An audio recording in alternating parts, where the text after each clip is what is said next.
बस 2 मिनट। जो लोग ज़िंदगी में कामयाब होना चाहते हैं वो आज और अभी की अहमियत से बहुत वाकिफ़ होते हैं। यानी वो ख्याली मंसूबे नहीं बनाते, आज का काम कल पर भी नहीं टालते। क्या आपके साथ ऐसा होता है?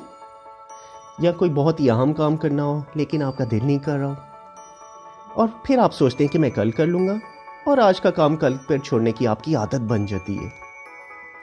इस आदत से आप सिर्फ 2 मिनट के अंदर छुटकारा हासिल कर सकते हैं। हाँ जी, सिर्फ 2 मिनट के अंदर। तरीका बहुत सिंपल है। जो भी काम आपने करना है, अगर आपको उसे करने में 2 मिनट से कम वक्त लगता है तो ये बहुत ही तरीका आसान है।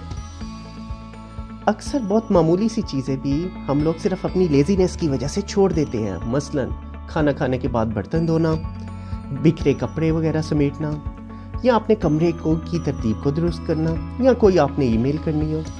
अगर ये सब कुछ काम करने में आपको 2 मिनट से ज़्यादा वक्त नहीं लगता तो अभी कर लें। ये हो गया।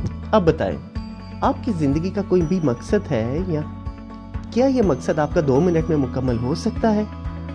यकीनन नहीं।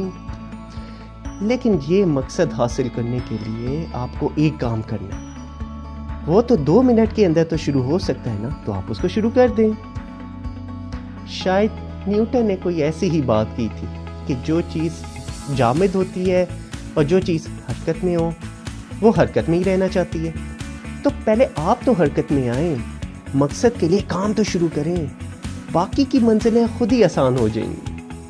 फ़र्ज़ करें आप राइटर बनना चाहते हैं तो कलम उठाएं और लिखना शुरू कर दें। इसमें तो 2 मिनट से ज़्यादा तो नहीं टाइम लगेगा, लेकिन आपने जब लिखना शुरू किया तो फिर तो आप लिखना ही शुरू हो जाएंगे। कोई आप किताब पढ़ना चाहते हैं और अगर आप 2 मिनट तक इसे पढ़ें तो फिर आपका रुकने को दिल नहीं करेगा। अगर आप वर्जिश करना चाहते हैं तो 2 मिनट में जॉगर्स पहनकर दरवाजे तक पहुंचें और आगे पार्क या जिम आपके कदम खुद ब खुद चले जाएंगे। कोई भी बड़ा काम करने से पहला मरला कि उसको शुरू करना है, उसको आपने स्टार्ट करना है, और जब आप स्टार्ट करेंगे तो आप खुद ब खुद मंजिल तक पहुंचेंगे। तो फिर शुरू करें।